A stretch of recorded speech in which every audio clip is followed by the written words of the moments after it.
Hi everyone, welcome back to Linux Fundamental Series. So ನಾವು last ಎಪಿಸೋಡಲ್ಲಿ file management ಬಗ್ಗೆ ನೋಡ್ಕೊಂಡಿದ್ವಿ. So ಈ ಎಪಿಸೋಡಲ್ಲಿ process management ಅಂದರೆ ಏನು ಆ್ಯಂಡ್ ಪ್ರೋಸೆಸಸ್ ಅಂದರೆ ಏನು ಅನ್ನೋದನ್ನು ಒನ್ ಬೈ ಒನ್ ನೋಡ್ತಾ ಹೋಗೋಣ. ಸೊ ಲಿನಕ್ಸಲ್ಲಿ ಪ್ರೋಸೆಸಸ್ ಅಂತ ಅಂದರೆ ಯಾವುದೇ ಒಂದು ಬ್ಯಾಕ್ಗ್ರೌಂಡ್ ವರ್ಕ್ ಆಗಿರ್ಬೋದು ಅಥವಾ ಯೂಸರ್ ಇನ್ಪುಟ್ ಅಥವಾ ಯೂಸರ್ ಏನಾದರೂ ಒಂದು ಆ್ಯಕ್ಷನ್ ಪರ್ಫಾರ್ಮ್ ಮಾಡ್ತಿರ್ಬೋದು. ಲೆಟ್ಸ್ ಫಾರ್ ಎಕ್ಸಾಂಪಲ್ ನಾವೊಂದು ನೋಟ್ ಪ್ಯಾಡ್ ಓಪನ್ ಮಾಡಿ ಏನಾದರೂ ಒಂದು ಆ ಒಂದು ಅಪ್ಲಿಕೇಶನ್ ಯೂಸ್ ಮಾಡೋದಾಗಿರ್ಬೋದು, ಅಥವಾ ನಮಗೀಗ ಗ್ರಾಫಿಕಲ್ ಯೂಸರ್ ಇಂಟರ್ಫೇಸಲ್ಲಿ ಕಾಣಿಸ್ತಿರೋ ಥರ ಈ ಒಂದು ಯು ಐನ ಓಪನ್ ಮಾಡೋದಕ್ಕೆ ಸಿಸ್ಟಮ್ ಬೂಟ್ ಆದಾಗ ರನ್ ಆಗೋಂಥ ಪ್ರೋಗ್ರಾಮ್ಸ್ ಇರ್ಬೋದು. ಅವೆಲ್ಲನೂ ಒಂದೊಂದು ಪ್ರೋಸೆಸ್ ಅಂತ ಕನ್ಸಿಡರ್ ಮಾಡುತ್ತೆ ಲಿನಕ್ಸ್ ಸಿಸ್ಟಮಲ್ಲಿ. ಸೊ ಒಂದು ಏನು ಆ್ಯಕ್ಷನ್ ಆಗ್ತಾ ಇರುತ್ತೆ ಸಿಸ್ಟಮಲ್ಲಿ, ಆ ಒಂದು ಸಿಂಗಲ್ ಆ್ಯಕ್ಷನ್ಸ್ನು ಕೂಡ ಒಂದೊಂದು ಪ್ರೋಸೆಸ್ ಆಗಿ ಲಿನಕ್ಸಲ್ಲಿ ಕನ್ಸಿಡರ್ ಆಗುತ್ತೆ. ಸೊ ಪ್ರೋಸೆಸಸ್ ಅಂತ ಅಂದರೆ ಫಾರ್ ಎಕ್ಸಾಂಪಲ್ ನಿಮ್ಮ ಜಾವಾ ಅಪ್ಲಿಕೇಶನ್ ರನ್ ಆಗ್ತಿರೋದು ಆಗಿರ್ಬೋದು, ಮತ್ತು ನಿಮ್ದು ಯಾವುದೋ ವೆಬ್ ಸರ್ವರ್ ಏನೋ ಒಂದು ಬೇರೆ ಎಂಜಿನಿಕ್ ಸರ್ವರ್ ಆಗಿರ್ಬೋದು, ಅದು ರನ್ ಆಗ್ತಾ ಇರ್ಬೋದು ಬ್ಯಾಕ್ಗ್ರೌಂಡಲ್ಲಿ. ಈ ರೀತಿ ಒಂದೊಂದು ಅಪ್ಲಿಕೇಶನ್ ರನ್ ಆಗ್ತಿರೋದು ಮತ್ತು ಅವುಗಳ ಆ್ಯಕ್ಷನ್ ಪರ್ಫಾರ್ಮ್ ಮಾಡೋದು ಒಂದೊಂದನ್ನು ಕೂಡ ಲಿನಕ್ಸಲ್ಲಿ ನಾವು ಪ್ರೋಸೆಸಸ್ ಅಂತ ಕರಿತೀವಿ. ಸೊ ಪ್ರೋಸೆಸಸ್ಸಿಂದ ನಾವು ಐಡೆಂಟಿಫೈ ಮಾಡ್ತೀವಿ ಯಾವ್ಯಾವ ಅಪ್ಲಿಕೇಶನ್ಸ್ ರನ್ ಆಗ್ತಾ ಇದೆ, ಯಾವ್ಯಾವ್ದು ಆ್ಯಕ್ಟಿವಲ್ಲಿದೆ ಅನ್ನೋದನ್ನು ನಾವು ಪ್ರೋಸೆಸ್ನ ಲಿಸ್ಟ್ ಮಾಡೋ ಮುಖಾಂತರ ನೋಡ್ಬೋದು. ಸೊ ಫಸ್ಟ್ ಪ್ರೋಸೆಸ್ನ ಯಾವ್ಯಾವ ಪ್ರೋಸೆಸಸ್ ಲಿಸ್ಟ್ ಆಗ್ತಿದೆ ಅನ್ನೋದಕ್ಕೆ ನಾವು ಥ್ರೂ ಟರ್ಮಿನಲ್ CLIಯಲ್ಲಿ ನಾವು ಹೇಗೆ ಪ್ರೋಸೆಸಸ್ನ ಲಿಸ್ಟ್ ಮಾಡ್ತೀವಿ, ಹೇಗೆ ಯಾವ ಪ್ರೋಸೆಸ್ ಹೆಚ್ಚು ಪ್ರಿಯಾರಿಟಿಲಿ ರನ್ ಆಗ್ತಿದೆ, ಯಾವುದೆಷ್ಟು CPU ಯುಟಿಲೈಸೇಷನ್ ಅಥವಾ ಮೆಮೊರಿ ಯುಟಿಲೈಸೇಷನ್ ಯಾವ್ದು ಜಾಸ್ತಿ ಮಾಡ್ತಿದೆ ಅನ್ನೋದನ್ನು ಥ್ರೂ CLI ನೋಡಬೇಕು ಅಂತಾದರೆ ನಾವು ಫಸ್ಟು ಪ್ರೋಸೆಸ್ನ ಲಿಸ್ಟ್ ಮಾಡೋದಕ್ಕೆ ಕಮಾಂಡ್ ಲೈನಲ್ಲಿ ಕಮಾಂಡ್ಸ್ನ ಇನ್ಪುಟ್ ಕೊಡಬೇಕಾಗುತ್ತೆ.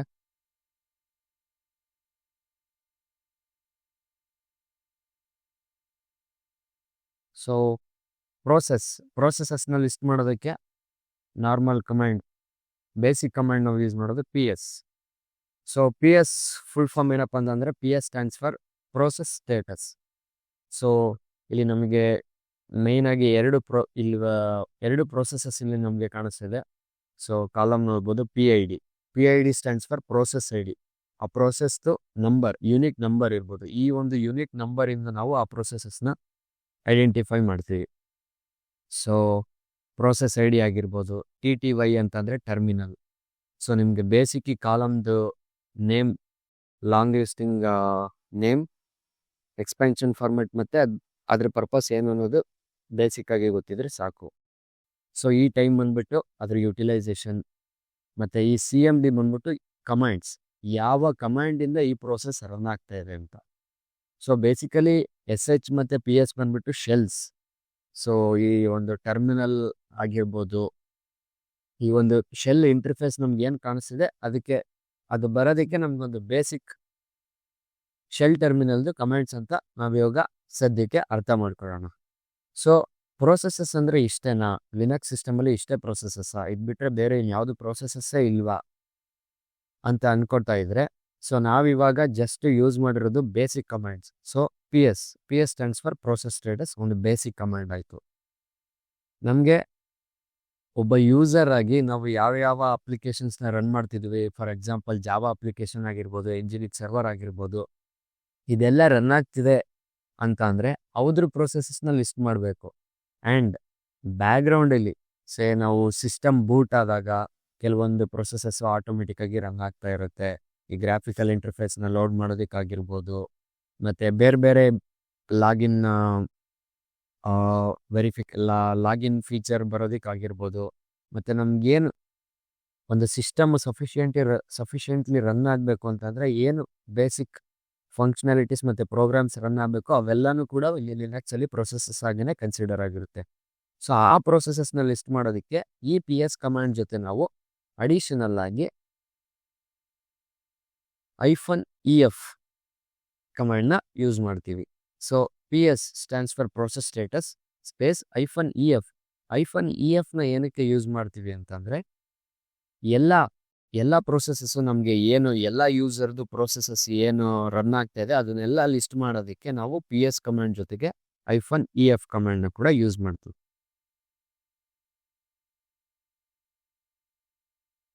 ಸೊ PS ಸ್ಪೇಸ್ -EF ಕಮಾಂಡ್ನ ರನ್ ಮಾಡಿದಾಗ ನಾವು ನೋಡ್ಬೋದು ಪ್ರೀವಿಯಸ್ ಕಮಾಂಡಲ್ಲಿ ನಾವು ಬರೀ PS ಕಮಾಂಡ್ನ ರನ್ ಮಾಡಿದಾಗ ಜಸ್ಟ್ 2 ಪ್ರೊಸೆಸಸ್ನ ನೋಡಿದ್ವಿ. ನಾವು ಇದನ್ನು ಇನ್ನು ಸ್ಕ್ರೋಲ್ ಡೌನ್ ಮಾಡಿದರೆ ನಾವು ಕಾಲಮ್ಸಲ್ಲಿ ಕೂಡ ಡಿಫ್ರೆನ್ಸ್ ನೋಡ್ಬೋದು. ಅಲ್ಲಿ just process I D 4 columns ಮಾತ್ರ ಬರ್ತಿತ್ತು. ಬಟ್ ಇಲ್ಲಿ ಪ್ರೋಸೆಸ್ ಐ ಡಿ ಬರ್ತಿದೆ. ಪ್ರೋಸೆಸ್ ಐ ಡಿ ಜೊತೆಗೆ PPID ಅಂತ ಬರ್ತಿದೆ. So PID stands for process I D ಅಂತ ನಮ್ಗೆ ಗೊತ್ತು. PPID ಅಂತಂದ್ರೆ ಏನಪ್ಪ ಅಂತಂದ್ರೆ ಪೇರೆಂಟ್ ಪ್ರೋಸೆಸ್ ಐ ಡಿ ಅಂತ. PPID stands for parent process I D. ಈ ಪೇರೆಂಟ್ ಪ್ರೋಸೆಸ್ ಐ ಡಿ ಅಂತಂದ್ರೆ ಏನಪ್ಪ ಅಂತಂದ್ರೆ ಸೊ ಈ ಒಂದೊಂದು ಪರ್ಟಿಕ್ಯುಲರ್ ಸ್ಪೆಸಿಫಿಕ್ ಆಕ್ಷನ್ಸ್ಗೂ ಕೂಡ ಒಂದೊಂದು ಪ್ರೋಸೆಸ್ ಐ ಡಿ ಇದ್ರೆ, ಸೊ ನಾವು PPIDಲಿ ನಾವು ಅಬ್ಸರ್ವ್ ಮಾಡಿದ್ರೆ ಆಲ್ಮೋಸ್ಟ್ ಅಲ್ಲಿ ಎಲ್ಲದಕ್ಕೂ ಸೇಮ್ ನಂಬರ್ ಇದೆ. 2 ಅಂಡ್ ಕೆಲವೊಂದು ಕಡೆ 1 ಇದೆ. ಆ್ಯಂಡ್ ಲಿಟ್ಲ್ ಬಿಟ್ ಇಲ್ಲಿ ಕೆಳಗಡೆ ಬರ್ತಾ ಆ ಯೂಸರ್ ಬೇರೆ ಯೂಸರ್ಗೆ ಯೂಸರ್ ನೇಮ್ಗೆ ಅಸೋಸಿಯೇಟ್ ಆಗಿರೋ ಪೇರೆಂಟ್ ಪ್ರೋಸೆಸ್ ಐ ಡಿ ಸ್ವಲ್ಪ ಡಿಫ್ರೆಂಟ್ ಆಗಿದೆ. ಆ್ಯಂಡ್ ನಾವು ರೂಟ್ ಯೂಸರ್ ಆಗಿ ರನ್ ಮಾಡ್ತಾ ಇರೋಂಥ ಪ್ರೋಸೆಸಸ್ ಎಲ್ಲದ್ರದ್ದು PPID ಅಂದರೆ ಪೇರೆಂಟ್ ಪ್ರೋಸೆಸ್ ಐ ಡಿ ನೋಡಿದ್ರೆ ಎಲ್ಲ ಸಿಮಿಲರ್ ಆಗಿದೆ. ಸೊ ಇದರಲ್ಲಿ ಏನು ಬೇಸಿಕ್ ಕಾನ್ಸೆಪ್ಟ್ನ ನಾವೇನು ಅರ್ಥ ಮಾಡ್ಕೋಬೇಕು ಅಂತಂದರೆ, ಆ್ಯಸ್ ಎ ರೂಟ್ ಯೂಸರ್ ಆಗಿ ಇಷ್ಟು ಸ್ಟಾರ್ಟಿಂಗಲ್ಲಿ ನಾವು ನೋಡಿದಾಗೆ maybe up to 30 to 40 processes ಏನು ರನ್ ಆಗ್ತಾ ಇದೆ ಅದೆಲ್ಲ ಬ್ಯಾಕ್ಗ್ರೌಂಡ್ ಪ್ರೊಸೆಸಸ್ ಅಂತಂದರೆ ಸಿಸ್ಟಮ್ ಬೂಟ್ ಆದಾಗ ಆಟೋಮೆಟಿಕಲಿ ಆ್ಯಸ್ ಎ ಸರ್ವಿಸ್ ಆಗಿ ರನ್ ಆಗ್ತಾ ಇರುತ್ತಲ್ಲ ಆ processes starting 1 to maybe till 40ವರೆಗೆ ಲಿಸ್ಟ್ ಆಗಿರೋಂಥ ಪ್ರೊಸೆಸಸ್ಗಳು. ಸೊ ಅದಕ್ಕೋಸ್ಕರ parent process I D similar ಇದೆ. ಸೊ ಲಿನಕ್ಸ್ ಅಂತ ಬಂದಾಗ ಡೀಮನ್ ಪ್ರೊಸೆಸಸ್ ಅಂತ ಬರುತ್ತೆ. ಡೀಮನ್ ಪ್ರೊಸೆಸಸ್ ಅಂತಂದರೆ ಸಿಸ್ಟಮ್ ಡಿ ಅಂತಂದರೆ ಆ್ಯಸ್ ಈಗಷ್ಟೇ ಡಿಸ್ಕಸ್ ಮಾಡಿದಾಗೆ ಬ್ಯಾಕ್ಗ್ರೌಂಡಲ್ಲಿ ರನ್ ಆಗೋಂಥ ಪ್ರೊಸೆಸಸ್. ಒಂದು ಸಿಸ್ಟಮ್ಮು ಸಫಿಷಿಯೆಂಟಾಗಿ ಅದಕ್ಕೆ ಬೇಕಾಗಿರೋಂಥ ಎಲ್ಲ ಕಾಂಪೋನೆಂಟ್ಸು ಆ್ಯಕ್ಟಿವೇಟ್ ಆಗಿ ವರ್ಕ್ ಆಗೋದಕ್ಕೆ ಏನು ಬ್ಯಾಕ್ಗ್ರೌಂಡ್ ಸರ್ವಿಸಸ್ ಅಥವಾ ಪ್ರೋಸೆಸ್ ರನ್ ಆಗುತ್ತೆ ಅವನ್ನು ನಾವು ಲಿನಕ್ಸಲ್ಲಿ ಸಿಸ್ಟಮ್ ಡೀಮನ್ಸ್ ಅಂತ ಕರಿತೀವಿ. ಸೊ ಆ ಡೀಮನ್ಸ್ದು ಐ ಡಿನೇ parent process I D. And as a user ನಾವು ಬೇರೆ ಒಂದು ಅಪ್ಲಿಕೇಶನ್ಸ್ ಆಗಿರ್ಬೋದು ಅದ್ರದ್ದು ಪ್ರೊಸೆಸಸ್ ರನ್ ಆದಾಗ parent process I D vary ಆಗುತ್ತೆ. ಸೊ ಆ್ಯಂಡ್ ಇಲ್ಲಿ compare to just PS command ಇಲ್ಲಿ ನಾವು ನೋಡಿದ್ರೆ ಇಲ್ಲಿ CPU ಯುಟಿಲೈಸೇಷನ್ ಒಂದು ಕಾಲಮ್ ಕೂಡ ಬರ್ತಾ ಇದೆ. ಇಲ್ಲಿ ನಾವು ಸಿಸ್ಟಮ್ದು CPU ಯುಟಿಲೈಸೇಷನ್ ಎಷ್ಟಾಗ್ತಾ ಇದೆ ಅನ್ನೋದನ್ನು ಇಲ್ಲಿ ಲಿಸ್ಟ್ ಮಾಡ್ಬೋದು ಆ್ಯಂಡ್ ನೋಡ್ಬೋದು. ಸೊ ಸ್ಟಾರ್ಟ್ ಟೈಮ್ ಯಾವಾಗ ಆ ಪ್ರೊಸೆಸರ್ ಸ್ಟಾರ್ಟ್ ಆಯಿತು ಅನ್ನೋದನ್ನು ಇಂಡಿಕೇಟ್ ಮಾಡೋದಕ್ಕೆ ಎಸ್ ಟೈಮ್ ಅನ್ನೋ ಕಾಲಮ್ ಇದೆ. ಆ್ಯಂಡ್ ಎಷ್ಟು ಟೈಮ್ ತಗೊಂಡಿದೆ ಅದು ಎಕ್ಸಿಕ್ಯೂಟ್ ಆಗೋದಕ್ಕೆ ಅದು ಕೂಡ ಇದೆ. ಮತ್ತು ಯಾವ ಕಮೆಂಟ್ಸಿಂದ ಈ ಪ್ರೊಸೆಸಸ್ ರನ್ ಆಗ್ತಿದೆ ಅನ್ನೋದು ಕೂಡ ಈ ಒಂದು ಕಾಲಮಲ್ಲಿ ಲಿಸ್ಟ್ ಆಗಿದೆ. ಸೊ PS ಕಮಾಂಡ್ನ ಎನ್ಹಾನ್ಸ್ ಮಾಡೋದಕ್ಕೆ just PS space -EF command ಮಾತ್ರನಾ ಅಥವಾ ಬೇರೆ ಯಾವುದೋ ಆಲ್ಟರ್ನೇಟಿವ್ಸ್ ಇಲ್ವಾ ಅನ್ನೋದನ್ನು ನೋಡೋದಾದರೆ ಅಫ್ಕೋರ್ಸ್ ಈ ಒಂದು PS -EF ಕಮಾಂಡ್ನ ಕೂಡ ಎನ್ಹಾನ್ಸ್ ಮಾಡೋದಕ್ಕೆ ಇನ್ನೂ ಒಂದು ಆಲ್ಟರ್ನೇಟಿವ್ ಮೆಥಡ್ ಇದೆ. So let me clear this. And PS -EF ಕೊಡೋ ಒಂದು ಫೀಚರ್ಡ್ ಕಾಲಮ್ಸ್ಗಿಂತ ಆಟ್ರಿಬ್ಯೂಟ್ಸ್ಗಿಂತ ಇನ್ನೂ ಒಂದು ಅಡಿಷ್ನಲ್ ಆಟ್ರಿಬ್ಯೂಟ್ಸ್ನ PS -AUX ಕಮಾಂಡ್ ಪ್ರೊವೈಡ್ ಮಾಡುತ್ತೆ. So let me scroll down. So ಇಲ್ಲಿ ನಾವು PS ಸ್ಪೇಸ್ -IFUN ಕಮಾಂಡ್ಗೂ ಈ ಕಮಾಂಡ್ಗೂ ಡಿಫ್ರೆನ್ಸ್ನ ನೋಡೋದಾದರೆ ಇಲ್ಲಿ user name UID as user ಮತ್ತು 2 ಆಟ್ರಿಬ್ಯೂಟ್ಸ್ ಕೂಡ ಸಿಮಿಲರ್ ಇದೆ. ಇಲ್ಲಿ ನಮಗೆ CPU ಯುಟಿಲೈಸೇಷನ್ ಜೊತೆಗೆ ಮೆಮೊರಿ ಯುಟಿಲೈಸೇಷನ್ ಕೂಡ ನಾವು ನೋಡ್ಬೋದು. ಆ್ಯಂಡ್ ಅದ್ರ ಸ್ಟೇಟಸ್ ಕೂಡ ನೋಡ್ಬೋದು. ಆ ಪ್ರೋಸೆಸ್ ಸ್ಟೇಟಸ್ ಸ್ಟಾರ್ಟ್ ಆಗಿದೆಯಾ ಅಥವಾ ಸ್ಟಾಪ್ ಆಗಿದೆಯಾ ಆ ಒಂದು ಇದನ್ನು ನೋಡೋದಕ್ಕೆ ಕೂಡ ಇಲ್ಲಿ ನಮಗೆ ಸ್ಪೆಷಲ್ ಆಟ್ರಿಬ್ಯೂಟ್ ಇದೆ. ಆ್ಯಂಡ್ ನಾವು ಪ್ರೀವಿಯಸ್ ಆಟ್ರಿಬ್ಯೂಟ್ ನೇಮ್ಸ್ಗೆ ಕಂಪೇರ್ ಮಾಡಿದ್ರೆ ಇಲ್ಲಿ ಇನ್ನೂ ಡಿಸ್ಕ್ರಿಪ್ಟಿವ್ ಆಗಿದೆ. ಯಾಕೆ ಡಿಸ್ಕ್ರಿಪ್ಟಿವ್ ಆಗಿದೆ ಅಂತ ಹೇಳಿದ್ರೆ, ಸೊ ಇಲ್ಲಿ PS space AUX command description ಅಂದರೆ ಎಕ್ಸ್ಪ್ಯಾನ್ಷನ್ ಫಾರ್ಮ್ಯಾಟ್ ಏನಪ್ಪ ಅಂತಂದರೆ ಅದ್ರ ಫುಲ್ ಫಾರ್ಮ್ ಏನಪ್ಪ ಅಂತಂದರೆ A stands for all users. So ಎಲ್ಲ ಯೂಸರ್ಸ್ದು ಇಲ್ಲಿ ನಮಗೆ ಬರೀ ರೂಟ್ ಯೂಸರ್ದು ಮಾತ್ರ ಅಲ್ಲ ಆ್ಯಂಡ್ ಲಾಗ್ಡ್ ಯೂಸರ್ ಮಾತ್ರ ಅಲ್ಲ, ಎಲ್ಲ ಯೂಸರ್ಸ್ದು ಯಾವ ಯೂಸರ್ ಪ್ರೋಸೆಸಸ್ ರನ್ ಆಗ್ತಿದೆ ಆ ಎಲ್ಲ ಪ್ರೋಸೆಸಸ್ ಲಿಸ್ಟ್ ಆಗೋದಕ್ಕೆ ನಾವು ನ ಯೂಸ್ ಮಾಡ್ತೀವಿ. And U stands for user friendly format. So ನಾವು ಪ್ರೀವಿಯಸ್ಲಿ ನೋಡಿದಾಗೆ PS-EF ಕಮಾಂಡ್ ಅಲ್ಲಿ ನಮಗೆ ಆಟ್ರಿಬ್ಯೂಟ್ ನೇಮ್ಸ್ನ ನಾವು ಜಸ್ಟ್ ಆಟ್ರಿಬ್ಯೂಟ್ ನೇಮ್ಸ್ನ ಅಬ್ಸರ್ವ್ ಮಾಡಿದ್ರೆ ಅಷ್ಟು ಒಂದು ಡಿಸ್ಕ್ರಿಪ್ಟಿವ್ ಆಗಿರಲಿಲ್ಲ.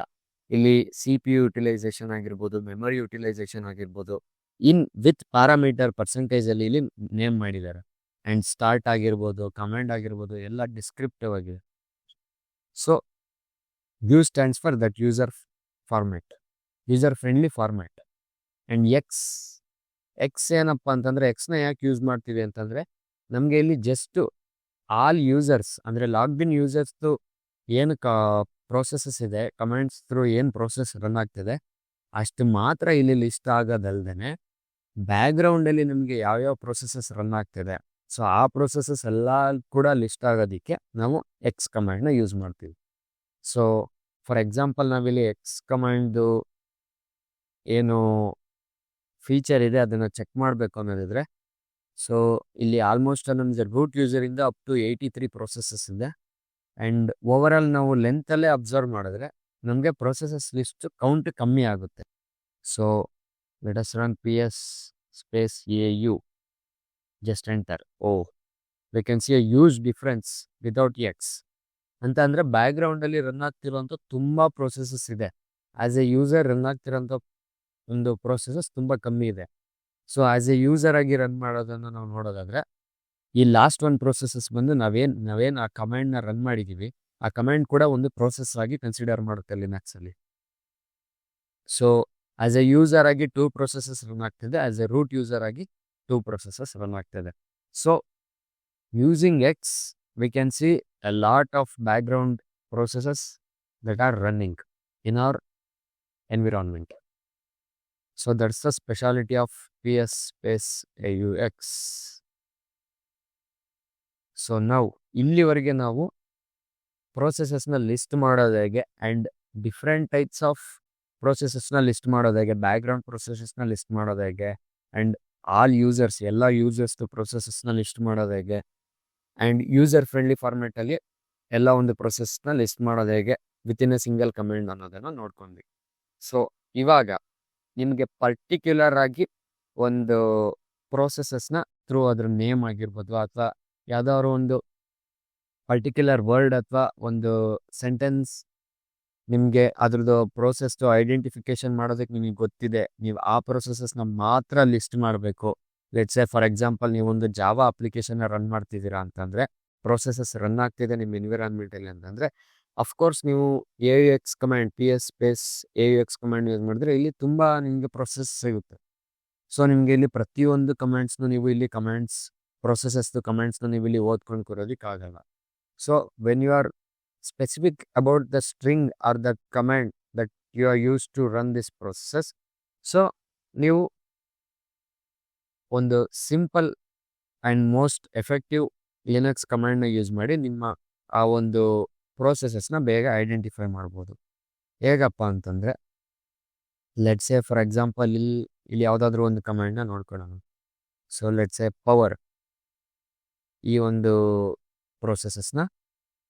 ಒಂದು ಪ್ರೊಸೆಸ್ನ ನಾವು ಎಕ್ಸಾಂಪಲ್ ಆಗಿ ತಗೊಳ್ಳೋಣ.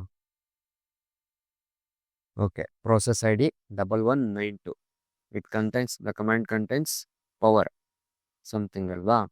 ಸೊ ಈ ಒಂದು ಪವರ್ ಅನ್ನೋ ಒಂದು ಸ್ಟ್ರಿಂಗ್ ಇರೋ ಅಂಥ ಪ್ರೊಸೆಸಸ್ನ ಹೇಗೆ ಲಿಸ್ಟ್ ಮಾಡೋದು? So the command goes same, ನಾವು ಎಲ್ಲ ಪ್ರೊಸೆಸಸ್ನ ಲಿಸ್ಟ್ ಮಾಡೋದಕ್ಕೆ ಏನು ಯೂಸ್ ಮಾಡ್ತೀವಿ ಅದೇ ಕಮಾಂಡ್ನ ಯೂಸ್ ಮಾಡ್ತೀವಿ. ಸೊ ಇಲ್ಲಿ ನಾವು ಪೈಪ್ ಕ್ಯಾರೆಕ್ಟರ್ನ ಯೂಸ್ ಮಾಡ್ತೀವಿ. ಪೈಪ್ ಕ್ಯಾರೆಕ್ಟರ್ನ ಯೂಸ್ ಮಾಡಿ ಇಲ್ಲಿ ನಮ್ಮ ಕಂಡೀಷನ್ನ ಸ್ಪೆಸಿಫೈ ಮಾಡ್ತೀವಿ. ಸೊ grep ಕಮಾಂಡ್ನ ಯೂಸ್ ಮಾಡ್ತೀವಿ. So grep stands for global regular expression print. So ನಿಮ್ಮ ಪರ್ಟಿಕ್ಯುಲರ್ ಸ್ಟ್ರಿಂಗ್ ಅಥವಾ ವರ್ಡ್ನ ಏನು ಮೆನ್ಷನ್ ಮಾಡ್ತೀರಾ ಆ ಒಂದು ವರ್ಡ್ನ ಥ್ರೂ ರೆಗ್ಯುಲರ್ ಎಕ್ಸ್ಪ್ರೆಷನ್ ಇದು ಸರ್ಚ್ ಮಾಡಿ ಆ ಒಂದು ಪ್ರೊಸೆಸಸ್ನ ಪ್ರಿಂಟ್ ಮಾಡೋದಕ್ಕೆ ನಾವು grep ಕಮಾಂಡ್ನ ಯೂಸ್ ಮಾಡ್ತೀವಿ. grep ಸ್ಪೇಸ್ ಲೆಟ್ಸ್ ಸೇ ನಾವು ನೋಡ್ಕೊಂಡಿದ್ದ ವರ್ಡು grep ಪವರ್. ಸೊ ನಾವು ಈ ಒಂದು ಕಂಡೀಷನ್ ಹಾಕಿ ಲಿಸ್ಟ್ ಮಾಡಿದ್ರೆ so we have 2 3 4 commands. So ನಾವು ಈ ಒಂದು process I D number 1192 process ಐ ಡಿಯಲ್ಲಿ ನಾವು ಈ ಒಂದು ಪರ್ಟಿಕ್ಯುಲರ್ ಸ್ಟ್ರಿಂಗ್ ಪವರ್ ಅನ್ನೋ ಒಂದು ಸ್ಟ್ರಿಂಗ್ನ ಕನ್ಸಿಡರ್ ಮಾಡ್ಕೊಂಡು ಸೊ ಈ ಕಂಡೀಷನ್ನ ರನ್ ಮಾಡಿದ್ವಿ. Let's A Java application. As per ನಾವು ನಮ್ಮ ಇನ್ಸ್ಟೆನ್ಸಲ್ಲಿ ಜಾವಾ ಅಪ್ಲಿಕೇಶನ್ ರನ್ ಆಗ್ತಾ ಇಲ್ಲ. ಸೊ ಹಾಗಾಗಿ ಆ ಎಕ್ಸಾಂಪಲ್ನ ತಗೊಳ್ಳಿಲ್ಲ. ಸೊ ನಿಮ್ಮ ಒಂದು ಸಿಸ್ಟಮಲ್ಲಿ ಜಾವಾ ರಿಲೇಟೆಡ್ ಏನಾದರೂ ಅಪ್ಲಿಕೇಶನ್ಸ್ ಅಥವಾ ಪ್ರೊಸೆಸಸ್ ರನ್ ಆಗ್ತಾ ಇದ್ರೆ ಅವನ್ನ ಈಸಿಲಿ ಫೈಂಡ್ ಔಟ್ ಮಾಡಿ. ಫಾರ್ ಎಕ್ಸಾಂಪಲ್, ನಿಮಗೆ ಅದ್ರ ಪ್ರೋಸೆಸ್ ಐ ಡಿ ಬೇಕಾಗಿರುತ್ತೆ, ಅಥವಾ ಅದ್ರ ಸಿ ಪಿ ಯುಟಿಲೈಸೇಷನ್ ಎಷ್ಟು ಅಂತ ನೋಡಬೇಕಾಗಿರುತ್ತೆ, ಮೆಮೊರಿ ಯುಟಿಲೈಸೇಷನ್ ಎಷ್ಟು ಅಂತ ನೋಡಬೇಕಾಗಿರುತ್ತೆ. ಆ ಒಂದು ಯೂಸ್ ಕೇಸಲ್ಲಿ ನೀವು ಈ ಕಂಡೀಷನ್ ಯೂಸ್ ಮಾಡ್ಕೊಂಡು ನಿಮ್ಮ ಪ್ರೊಸೆಸಸ್ನ ತುಂಬ ಈಸಿಯಾಗಿ ಲಿಸ್ಟ್ ಮಾಡ್ಬೋದು. ಸೊ ಇಲ್ಲಿವರೆಗೆ ನಾವು ಒಂದು ಬೇಸಿಕ್ ಪಿ ಎಸ್ ಕಮಾಂಡ್ ಇಂದ ಸ್ಟಾರ್ಟ್ ಮಾಡಿ ಅದನ್ನು ಹೇಗೆ ಎನ್ಹಾನ್ಸ್ ಮಾಡಿ ನೆಕ್ಸ್ಟ್ ಫರ್ದರ್ ಆಟ್ರಿಬ್ಯೂಟ್ಸ್ನ ಲಿಸ್ಟ್ ಮಾಡೋದು ಹೇಗೆ by using P S space -ef ಕಮಾಂಡ್ನ ಯೂಸ್ ಮಾಡ್ಕೊಂಡು ಹೇಗೆ ಅಡಿಷ್ನಲ್ ಆಟ್ರಿಬ್ಯೂಟ್ಸ್ ಜೊತೆ ಎಲ್ಲ ಪ್ರೊಸೆಸಸ್ನ ಲಿಸ್ಟ್ ಮಾಡೋದನ್ನು ನೋಡ್ಕೊಂಡ್ವಿ. And even more user friendly ಫಾರ್ಮ್ಯಾಟಲ್ಲಿ and also with background processes ಕೂಡ ಲಿಸ್ಟ್ ಆಗೋ ಥರ ಪಿ ಎಸ್ ಸ್ಪೇಸ್ AX ಕಮಾಂಡ್ನ ಯೂಸ್ ಮಾಡಿ ಹೇಗೆ ಲಿಸ್ಟ್ ಮಾಡೋದು ಅನ್ನೋದನ್ನು ನೋಡ್ಕೊಂಡ್ವಿ. ಆ್ಯಂಡ್ ಫೈನಲಿ ಕಂಡೀಷನ್ನ ಅಪ್ಲೈ ಮಾಡಿ ನಮಗೆ ಬೇಕಾಗಿರೋಂಥ ಡಿಸೈರ್ಡ್ ಪ್ರೋಸೆಸ್ನ ಕೂಡ ಹೇಗೆ ಲಿಸ್ಟ್ ಮಾಡೋದು ಅನ್ನೋದನ್ನು ಇಲ್ಲಿವರೆಗೆ ನೋಡ್ಕೊಂಡ್ವಿ. ಸೊ ನಾವು ಪ್ರೋಸೆಸಸ್ನ ಲಿಸ್ಟ್ ಮಾಡ್ತೀವಿ. ಸೊ ಪ್ರೋಸೆಸ್ನ ಲಿಸ್ಟ್ ಮಾಡಾದ್ಮೇಲೆ ನೆಕ್ಸ್ಟ್ ಲಿನಕ್ಸ್ ಅಡ್ಮಿನಿಸ್ಟ್ರೇಟಿವ್ ಟಾಸ್ಕ್ಸ್ ಯಾವ ಥರ ಇರುತ್ತೆ ಅಂತ ಅಂದರೆ, ಲೆಟ್ಸ್ ಸೇ ಫಾರ್ ಎಕ್ಸಾಂಪಲ್ ಈ ಒಂದು ಪ್ರೋಸೆಸ್ ಐ ಡಿ ನಂಬರ್ 1120ದು ಸಿ ಪಿ ಯುಟಿಲೈಸೇಷನ್ ಅಥವಾ ಸಿ ಪಿ ಯುಟಿಲೈಸೇಷನ್ 0.1 ಇದೆ ಸದ್ಯಕ್ಕೆ. ಸೊ ಲೆಟ್ ಅಸ್ ಕನ್ಸಿಡರ್ ಈ ಸಿ ಪಿ ಯುಟಿಲೈಸೇಷನ್ ಬಂದು ಜಾಸ್ತಿ ಇದೆ. ಸೊ ಮೋರ್ ದೆನ್ 4 ಇದೆ.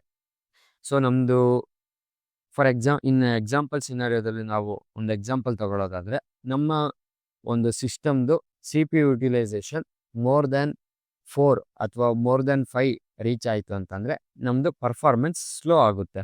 ಸೊ ನಮ್ಮದು ಬೇರೆ ನೆಸಸರಿ ಫಂಕ್ಷನಾಲಿಟೀಸ್ ಅಥವಾ ನೆಸಸರಿ ಪ್ರೊಸೆಸಸ್ ಏನಿರುತ್ತೆ ಅದ್ರದ್ದು ಒಂದು ಫಂಕ್ಷನಾಲಿಟಿ ಡೌನ್ ಆಗ್ತಾ ಬರುತ್ತೆ. ಸೊ ಅವಾಗ ಏನಾಗುತ್ತೆ, ನಮ್ಮದು ಎಫಿಷಿಯನ್ಸಿ ಕಮ್ಮಿ ಆಗುತ್ತೆ. ಅಂದರೆ ನಮ್ಮದು ಬೇರೆ ಏನು ನೆಸಸರಿ ವರ್ಕ್ ಇರುತ್ತೆ ಅದ್ರದ್ದು ಒಂದು ಸಿಸ್ಟಮ್ ಪರ್ಫಾರ್ಮೆನ್ಸ್ ಸ್ಲೋ ಆಗುತ್ತೆ. ಸೊ ಅಂಥ ಟೈಮಲ್ಲಿ ನಮಗೆ ಅನ್ನೆಸೆಸರಿ ಪ್ರೊಸೆಸಸ್ಸು ಅಥವಾ ಅನ್ನೆಸೆಸರಿ ಅಪ್ಲಿಕೇಶನ್ಸು ತುಂಬ ಮೆಮೊರಿ ಯುಟಿಲೈಸೇಷನ್ ಅಥವಾ ಸಿ ಪಿ ಯುಟಿಲೈಸೇಷನ್ ಮಾಡ್ತಾ ಇದ್ರೆ ನಮಗೆ ಆವಾಗ ಆಸ್ ಎ ಲಿನಕ್ಸ್ ಅಡ್ಮಿನಿಸ್ಟ್ರೇಟರ್ ಆಗಿ ನಮಗೆ we have 3 options. 1, we have to stop that process and ನಿಮ್ಮದು ಎಲ್ಲ ಒಂದು ನೆಸಸರಿ ವರ್ಕ್ ಏನಿದೆ ಅದೆಲ್ಲ ಕಂಪ್ಲೀಟ್ ಆದಮೇಲೆ ನೀವು ವಾಪಸ್ ಅದನ್ನು ಕಂಟಿನ್ಯೂ ಮಾಡ್ಬೋದು. ಸೊ ಫಸ್ಟ್ ಆಪ್ಷನ್ ಬಂದು ಸ್ಟಾಪ್ ಮಾಡಿ, ನೆಕ್ಸ್ಟ್ ಸೆಕೆಂಡ್ ಆಪ್ಷನ್ನು ನಿಮ್ಮದು ಏನು ಎಫಿಷಿಯೆಂಟ್ ವರ್ಕ್ ಇದೆ ಅದೆಲ್ಲ ಕಂಪ್ಲೀಟ್ ಆದಮೇಲೆ ಅದನ್ನು ಮತ್ತೆ ಕಂಟಿನ್ಯೂ ಮಾಡ್ಬೋದು. ಆ್ಯಂಡ್ ಥರ್ಡ್ ಆಪ್ಷನ್ ಬಂದುಬಿಟ್ಟು ನೀವು ಕಿಲ್ ಮಾಡ್ಬೋದು, ಆ ಪ್ರೋಸೆಸ್ನ ಕಂಪ್ಲೀಟಾಗಿ ಟರ್ಮಿನೇಟ್ ಮಾಡ್ಬೋದು, either forcefully or simply just killing a process. So ಇದನ್ನು ಹೇಗೆ ಸ್ಟಾಪ್ ಮಾಡೋದು ಅನ್ನೋದನ್ನ ಇವಾಗ ನೋಡೋಣ. ಸೊ ಆ್ಯಸ್ ಪರ್ ನೌ ನಮಗೆ ಯಾವ ಒಂದು ಪ್ರೋಸೆಸಸ್ನ ಕಿಲ್ ಮಾಡಬೇಕು ಅಥವಾ ಸ್ಟಾಪ್ ಮಾಡಬೇಕು ಅನ್ನೋದು ಎಕ್ಸಾಕ್ಟಾಗಿ ಗೊತ್ತಿರಬೇಕು. ಸೊ ಯಾಕೆಂತಂದರೆ ಲಿನಕ್ಸಲ್ಲಿ ಎಲ್ಲ ಬ್ಯಾಕ್ಗ್ರೌಂಡ್ ಪ್ರೊಸೆಸಸ್ ಕೂಡ ಲಿಸ್ಟ್ ಆಗೋದ್ರಿಂದ ಏನಾಗುತ್ತೆ ಅಂತಂದರೆ ಕೆಲವೊಂದು ಸಲ ನಮಗೆ ಗೊತ್ತಿಲ್ಲದೇ ನಾವು ಆ ಪ್ರೋಸೆಸ್ ಏನಕ್ಕೋಸ್ಕರ ರನ್ ಆಗ್ತಿದೆ ಅದ್ರ ಪರ್ಪಸ್ ಏನು ಅನ್ನೋದು ಗೊತ್ತಿಲ್ಲದೇ ನಾವು ಮಿಸ್ ಆಗಿ ಆ ಪ್ರೋಸೆಸ್ನ ಸ್ಟಾಪ್ ಮಾಡೋದಾಗಿರ್ಬೋದು, ಕಿಲ್ ಮಾಡೋದಾಗಿರ್ಬೋದು, ಅಥವಾ ಗೊತ್ತಿಲ್ಲದೇ ಯಾವುದಾದ್ರೂ ಒಂದು ಸಿಸ್ಟಮ್ ಫೈಲ್ಸ್ನ ಡಿಲೀಟ್ ಮಾಡೋದ್ರಿಂದ ನಮ್ಮ ಎಂಟೈರ್ ಎನ್ವಿರಾನ್ಮೆಂಟೇ ಕ್ರ್ಯಾಶ್ ಆಗೋ ಚಾನ್ಸಸ್ ತುಂಬ ಜಾಸ್ತಿ ಇರುತ್ತೆ. ಅಂದರೆ OS ಕ್ರ್ಯಾಶ್ ಆಗೋ ಚಾನ್ಸಸ್ ತುಂಬ ಜಾಸ್ತಿ ಇರುತ್ತೆ. ಸೊ ಅದಕ್ಕೋಸ್ಕರ ನಾವು ಈ ಎಕ್ಸಾಂಪಲ್ ಸಿನಾರಿಯೋದಲ್ಲಿ ಯಾವುದಾದ್ರೂ ಒಂದು ಬೇಸಿಕ್ ಕಮಾಂಡ್ನ ಎಕ್ಸಾಂಪಲ್ ಆಗಿ ತಗೊಂಡು ಸ್ಟಾಪ್ ಅಥವಾ ಕಂಟಿನ್ಯೂ ಮಾಡೋದಾಗಿರ್ಬೋದು, ಕಿಲ್ ಮಾಡೋದಾಗಿರ್ಬೋದು, ಯಾವುದಾದ್ರೂ ಒಂದನ್ನು ಪರ್ಫಾರ್ಮ್ ಮಾಡೋಣ. So let us list our processes. ox. Okay.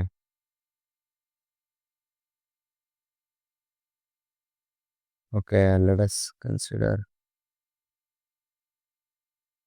Okay. Process ID 1219. So ಈ ಒಂದು ಪ್ರೊಸೆಸ್ nm-applet ಅನ್ನೋ ಒಂದು ಇದರಿಂದ ರನ್ ಆಗ್ತಾ ಇದೆ. ಅದೊಂದು ಪ್ರೋಸೆಸ್ ಅಂತ ನಾವು ಕನ್ಸಿಡರ್ ಮಾಡೋಣ. ಸೊ ಪ್ರೋಸೆಸ್ ID ನಂಬರ್ 1219 ಅನ್ನೋ ಒಂದು ಪ್ರೋಸೆಸ್ನ ನಾವಿವಾಗ ಸ್ಟಾಪ್ ಮಾಡಬೇಕು.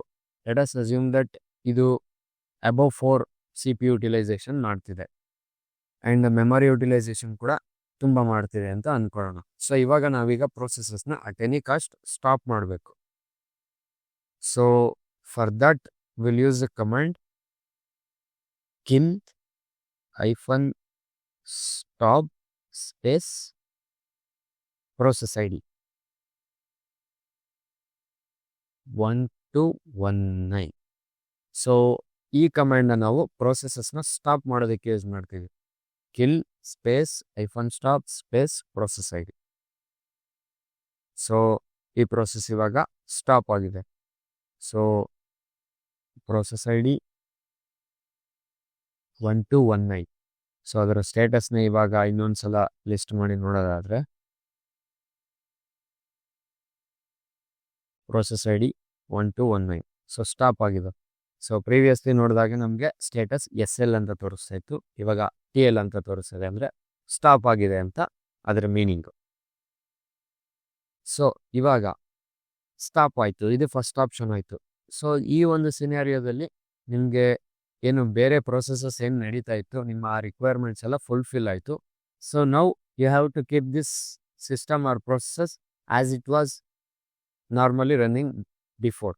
ಸೊ ಇವಾಗ ನೀವು ಈ ಪ್ರೊಸೆಸ್ನ ಕಂಟಿನ್ಯೂ ಮಾಡಬೇಕಲ್ವಾ. ಸೊ ಕಂಟಿನ್ಯೂ ಮಾಡೋದಕ್ಕೆ ನೀವು ಸೇಮ್ ಕಮಾಂಡ್ನ ಯೂಸ್ ಮಾಡ್ತೀರಾ. ಸಾರಿ, ಕಿಲ್ ಸ್ಪೇಸ್ -, ಆ ಒಂದು ಸಿನಾರಿಯೋದಲ್ಲಿ ಸ್ಟಾಪ್ ಮಾಡೋದಕ್ಕೆ ನೀವು -stop ಕಮಾಂಡ್ನ ಯೂಸ್ ಮಾಡಿದ್ರಿ. ಇಲ್ಲಿ -continue ಕಮಾಂಡ್ನ ಯೂಸ್ ಮಾಡ್ತೀರಾ. ಸೊ ಎಕ್ಸಾಕ್ಟ್ ಫುಲ್ ಸ್ಟ್ರಿಂಗ್ನ ನೀವು ಎಂಟರ್ ಮಾಡಿಲ್ಲ, CONT ಕಂಟಿನ್ಯೂನ ಎಂಟರ್ ಮಾಡ್ತೀರಾ.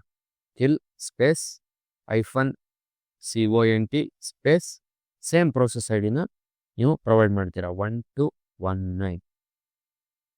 Just click enter. ಸೊ ನಾವಿವಾಗ ಸ್ಟಾಪ್ ಮಾಡಿದ್ಮೇಲೆ ಅದರದ್ದು ಸ್ಟೇಟಸ್ ನೋಡಿದ್ರೆ ಸ್ಟಾಪ್ ಆಗಿದೆ, ಅಥವಾ ಒಂದು ಬೇರೆ ಈ ಇಂಡಿಕೇಶನ್ TL ಇಂದ ನೋಡಿದ್ರೆ ನಮ್ಗೆ ಗೊತ್ತಾಗುತ್ತೆ ಅದು ಸ್ಟಾಪ್ ಆಗಿದೆ ಅಂತ. ಸೊ ಇವಾಗ ಅದ್ರ ನೆಕ್ಸ್ಟ್ ಇವಾಗ ಚೇಂಜ್ ಆಗಿರೋದ್ರಿಂದ ಇವಾಗ ಅದ್ರ ಸ್ಟೇಟಸ್ನ ಮತ್ತೆ ಪ್ರಿಂಟ್ ಮಾಡೋದಾದ್ರೆ process ID number 1219 again it started. ಮತ್ತೆ ಈ ಪ್ರೊಸೆಸ್ ಸ್ಟಾರ್ಟ್ ಆಗಿದೆ. ಬೈ ಯೂಸಿಂಗ್ ಕಿಲ್ ಕಮಾಂಡ್ ನಾವು ಈ ಪ್ರೊಸೆಸ್ನ ಮತ್ತೆ ಸ್ಟಾರ್ಟ್ ಮಾಡಿದ್ದೀವಿ. ಸೊ ಇಲ್ಲಿಗೆ ಎರಡು ನಮ್ಮ ಆಪ್ಷನ್ಸ್ ಕವರ್ ಆಯಿತು. ಒಂದು ಪ್ರೊಸೆಸ್ನ ಸ್ಟಾಪ್ ಮಾಡೋದು ಆ್ಯಂಡ್ ಪ್ರೊಸೆಸ್ನ ಕಂಟಿನ್ಯೂ ಮಾಡೋದು. ಸೊ ಥರ್ಡ್ ಆಪ್ಷನ್ ಬಂದ್ಬಿಟ್ಟು ನಮಗೆ ಡೈರೆಕ್ಟ್ಲಿ ಈ ಪ್ರೊಸೆಸ್ನ ಕಂಪ್ಲೀಟ್ಲಿ ಟರ್ಮಿನೇಟ್ ಮಾಡೋದು ಅಥವಾ ಕಿಲ್ ಮಾಡೋದು ಅಂತ ಹೇಳ್ಬೋದು.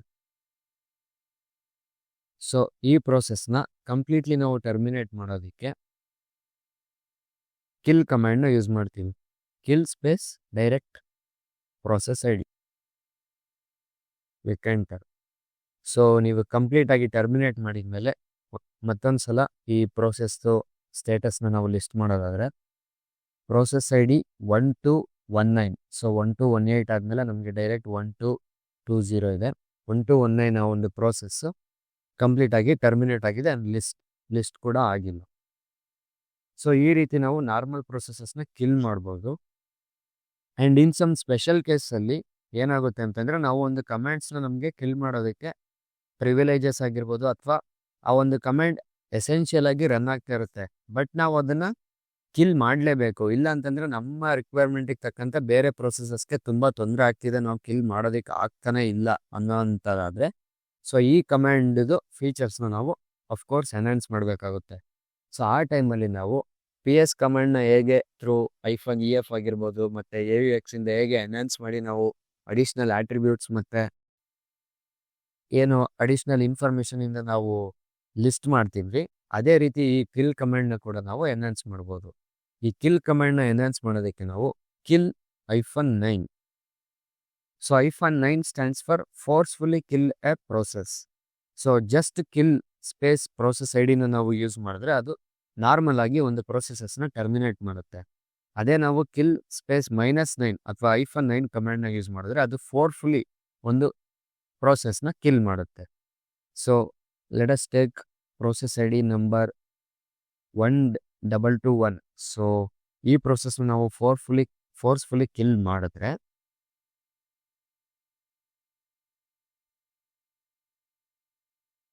So as same as normal kill command, ಇಲ್ಲೂ ಕೂಡ ಈ ಪ್ರೋಸೆಸ್ ಕಂಪ್ಲೀಟ್ಲಿ ಟರ್ಮಿನೇಟ್ ಆಗಿದೆ. ಬಟ್ ಇನ್ ಸಮ್ ಕೇಸಸ್ಸಲ್ಲಿ ನಾವು ಫಾರ್ ಎಕ್ಸಾಂಪಲ್ ನಾವು ಕಸ್ಟಮ್ ಆಗಿ ಇನ್ಸ್ಟಾಲ್ ಮಾಡಿರೋ ಜಾವಾ ಅಪ್ಲಿಕೇಶನ್ ಆಗಿರ್ಬೋದು ಅಥವಾ ಬೇರೆ ಇಂಜಿನಿಯರಿಂಗ್ ಸರ್ವರ್ ಆಗಿರ್ಬೋದು, ಅದೆಲ್ಲ ನಮಗೆ ಇನ್ಸ್ಟಂಟ್ ಆಗಿ ಅದು ಸ್ಟಾಪ್ ಆಗಿ ಕಂಪ್ಲೀಟ್ ಆಗಿ ಟರ್ಮಿನೇಟ್ ಆಗಬೇಕು ಅಂತಂದ್ರೆ ನಾವು ಫೋರ್ಸ್ಫುಲಿ ಕಿಲ್ ಮಾಡೋದಕ್ಕೆ kill -9 command followed by process I D PID ನ ಯೂಸ್ ಮಾಡಿ ನಾವು ಫೋರ್ಸ್ಫುಲಿ ಪ್ರೋಸೆಸಸ್ನ ಕಿಲ್ ಮಾಡ್ಬೋದು. ಸೊ ಟಿಲ್ ನಾವು ಪ್ರೋಸೆಸಸ್ನ various types of listing the ಪ್ರೋಸೆಸಸ್ನ ಕವರ್ ಮಾಡಿದ್ವಿ. ಬೇರೆ ಬೇರೆ ಥರ ಯಾವ ರೀತಿ ಪ್ರೋಸೆಸಸ್ನ ಲಿಸ್ಟ್ ಮಾಡೋದು with additional attributes and useful user ಫಾರ್ಮೆಟಲ್ಲಿ ಲಿಸ್ಟ್ ಮಾಡೋದು ನೋಡ್ಕೊಂಡ್ವಿ. ಆ್ಯಂಡ್ ಬೇಡದಿರೋ ಪ್ರೋಸೆಸಸ್ನ ಅಥವಾ ತುಂಬ memory utilisation and CPU utilisation ಮಾಡ್ತಿರೋ ಪ್ರೋಸೆಸ್ನ ಸ್ಟಾಪ್ ಮಾಡೋದು ಹೇಗೆ ಆ್ಯಂಡ್ ಅದನ್ನು ಫೋರ್ಸ್ಫುಲಿ ಕಿಲ್ ಮಾಡೋದು ಹೇಗೆ ಅನ್ನೋದನ್ನು ನೋಡ್ಕೊಂಡ್ವಿ. ಸೊ ನಾವು ಇವಾಗ next one last important thing ಏನಪ್ಪ ಅಂತಂದರೆ, ಇಲ್ಲಿ ನಮಗೆ ಆ್ಯಸ್ ಎ ಯೂಸರ್ ಆಗಿ ಆ್ಯಂಡ್ ಬ್ಯಾಕ್ಗ್ರೌಂಡಲ್ಲಿ ರನ್ ಆಗ್ತಿರೋಂಥ ಎಲ್ಲ ಪ್ರೊಸೆಸಸ್ನ ನಾವು ಲಿಸ್ಟ್ ಮಾಡಿದ್ದೀವಿ. ಬಟ್ ಸಿಸ್ಟಮ್ ಬೂಟ್ ಆದಾಗ, ಸೊ ನಾವು ಸಿಸ್ಟಮ್ನ ಆನ್ ಮಾಡಿದ ತಕ್ಷಣ ಆ OS ಅಲ್ಲಿ ಏನು ಬೂಟ್ ಪ್ರೋಗ್ರಾಮ್ಸ್ ಇರುತ್ತೆ, ಒಂದು ಬೇಸಿಕ್ ಫಂಕ್ಷನಾಲಿಟೀಸ್ನ ಪ್ರೊವೈಡ್ ಮಾಡೋದಕ್ಕೆ ಗ್ರಾಫಿಕಲ್ ಇಂಟರ್ಫೇಸ್ ಆಗಿರ್ಬೋದು, ಆ ಲಾಗಿನ್ ಫೀಚರ್ ಆಗಿರ್ಬೋದು, ಎಲ್ಲ ಆ ಒಂದು ಬೇಸಿಕ್ ಕಾಂಪೋನೆಂಟ್ಸ್ನ ಲೋಡ್ ಮಾಡೋದಕ್ಕೆ ಸಿಸ್ಟಮ್ಗೆ ಯಾವ ಪ್ರೋಸೆಸಸ್ಸು ಬ್ಯಾಕ್ಗ್ರೌಂಡಲ್ಲಿ ರನ್ ಆಗ್ತಿದೆ, ಆ್ಯಸ್ ಎ ಸರ್ವಿಸ್ ರನ್ ಆಗ್ತಿದೆ.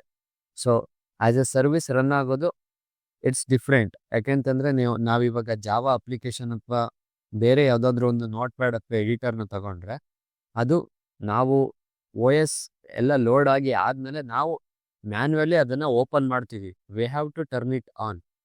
ಬಟ್ ಸಿಸ್ಟಮ್ ಡೀಮನ್ಸ್ ಆಗಿರ್ಬೋದು ಅಥವಾ ಬೂಟ್ ಪ್ರೋಗ್ರಾಮ್ಸ್ ಆಗಿರ್ಬೋದು, ಅದು ಆ ರೀತಿ ಅಲ್ಲ. ನಾವು ಸಿಸ್ಟಮ್ ಆನ್ ಮಾಡಿದ ತಕ್ಷಣ they will get activated and ಅವು ರನ್ ಆಗ್ತವೆ ಬ್ಯಾಕ್ಗ್ರೌಂಡಲ್ಲಿ.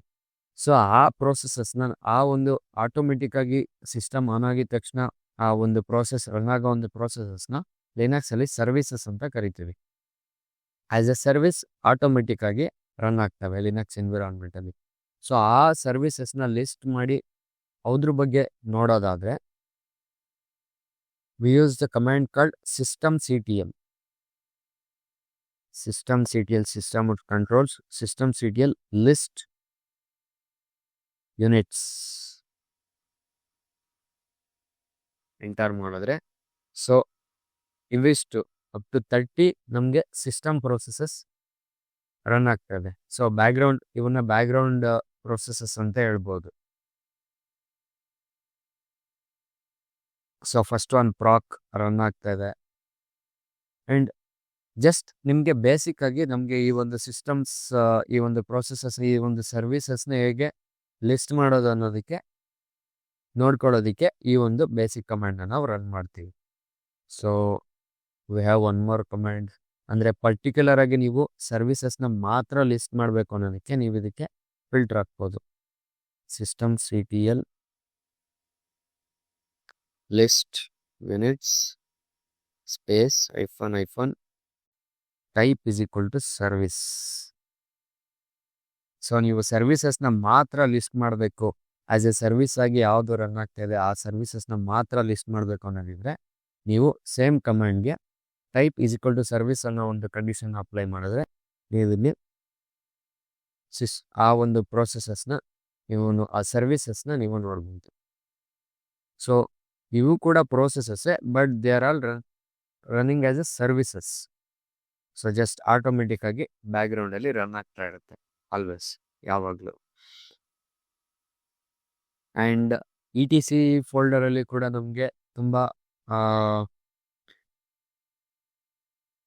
ಕಾನ್ಫಿಗರೇಷನ್ ರಿಲೇಟೆಡ್ ಫೈಲ್ಸ್ ಇರುತ್ತೆ.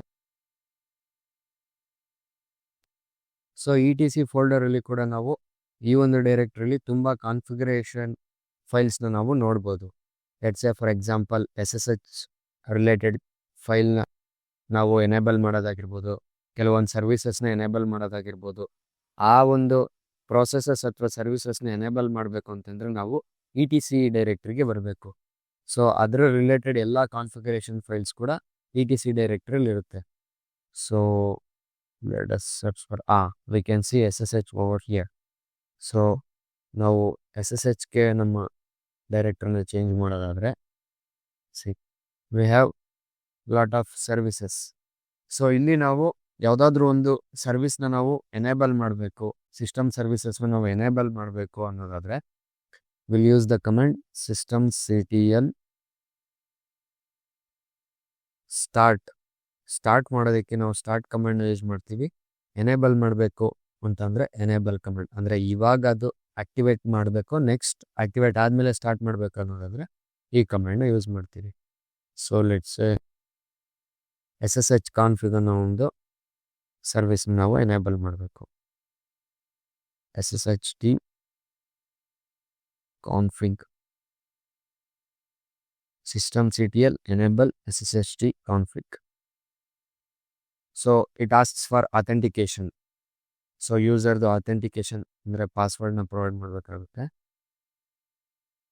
So as a logged in user ಆಗಿ ನಾವು ಈ ಒಂದು ಸ್ಪೆಷಲ್ ಆ್ಯಕ್ಷನ್ಸ್ನ ನಾವು ಪರ್ಫಾರ್ಮ್ ಮಾಡೋದಕ್ಕೆ ಆಗಲ್ಲ. ಸೊ ಈ ಒಂದು ಕಂಡೀಷನಲ್ಲಿ ನಾವು ಆ್ಯಸ್ ಎ ರೂಟ್ ಯೂಸರ್ ಆಗಿ ಲಾಗಿನ್ ಆಗಿ ಈ ಒಂದು ಸರ್ವಿಸಸ್ ಆಗಿರ್ಬೋದು ಇವನ್ನ ಎನೇಬಲ್ ಆಗಿ ಮಾಡೋದಾಗಿರ್ಬೋದು, ಸ್ಟಾರ್ಟ್ ಮಾಡೋದಾಗಿರ್ಬೋದು ಆ್ಯಂಡ್ ಸ್ಟಾಪ್ ಮಾಡೋದಾಗಿರ್ಬೋದು, ಈ ಒಂದು ಆ್ಯಕ್ಷನ್ಸ್ನ ಪರ್ಫಾರ್ಮ್ ಮಾಡ್ಬೋದು.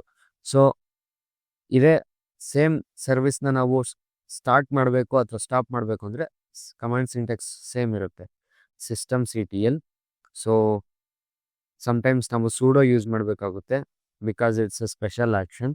Pseudo systemctl start SSHD config. So syntax same ಆಗಿರುತ್ತೆ ಸ್ಟಾರ್ಟ್ ಆ್ಯಂಡ್ ಸ್ಟಾಪ್ ಮಾಡೋದಕ್ಕೆ. ಸೊ ಇಲ್ಲಿ ಆ ಒಂದು ಸರ್ವಿಸ್ನ ಸ್ಟಾರ್ಟ್ ಮಾಡೋದಕ್ಕೆ ಸ್ಟಾರ್ಟ್ ಕಮಾಂಡ್ ಯೂಸ್ ಮಾಡ್ತೀರಾ, ಸ್ಟಾಪ್ ಮಾಡೋದಕ್ಕೆ ಸ್ಟಾಪ್ ಕಮಾಂಡ್ ಯೂಸ್ ಮಾಡ್ತೀರಾ. Stop SSHD -config.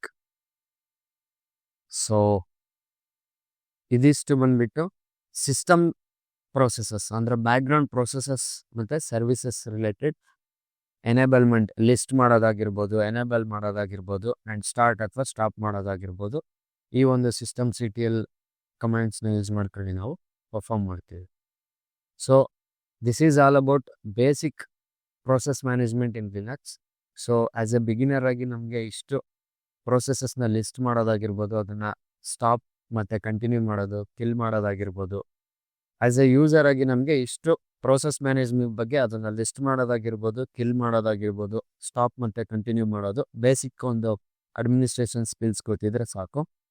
And background processes ಅಥವಾ ಸರ್ವಿಸಸ್ ಅಂತ ಬಂದಾಗ ಆ ಒಂದು ಸರ್ವಿಸಸ್ನ ಲಿಸ್ಟ್ ಮಾಡೋದು ಆ್ಯಂಡ್ ಅವುಗಳನ್ನ ನಮಗೆ ಬೇಕಾಗಿರೋವಂಥ ಟೈಮಲ್ಲಿ ಅಂದರೆ ನಮ್ಮ ರಿಕ್ವೈರ್ಮೆಂಟ್ಸಿಗೆ ತಕ್ಕಂತೆ ಎನೇಬಲ್ ಡಿಸೇಬಲ್ ಮಾಡೋದಾಗಿರ್ಬೋದು ಆ್ಯಂಡ್ ಸ್ಟಾರ್ಟ್ ಮತ್ತು ಸ್ಟಾಪ್ ಮಾಡೋದಕ್ಕೆ ಈ ಒಂದು ಬೇಸಿಕ್ ಕಮಾಂಡ್ಸ್ನ ನಾಲೆಡ್ಜ್ ಇದ್ದರೆ we can do basic administrative skills. So this is all about process management. This concludes our basic process management. Let us meet in next episode. Thank you.